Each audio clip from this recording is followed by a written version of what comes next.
Haló Čadca, haló Orava, teším sa na vás v pondelok 22.9.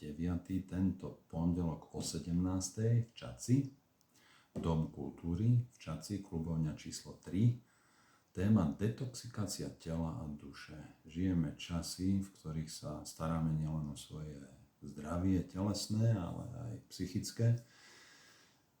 V pondelok o 5.00 Čadca, Dom kultúry, detoxikácia tela a duše. Veľmi sa na vás teším. A v útorok na druhý deň, 23.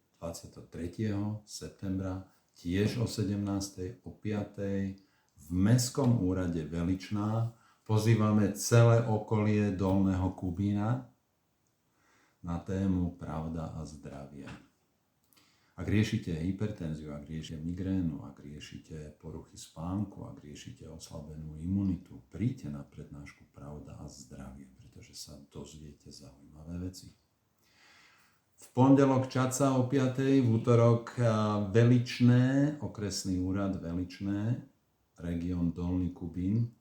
Teším sa naozaj na vás. Teším sa, že sa dostanem zase do takých zákutí nášho Slovenska, kde stretnem veľa dobrých ľudí. V pondelok a v útorok Čadca a Veličné a Orava. Dovidenia.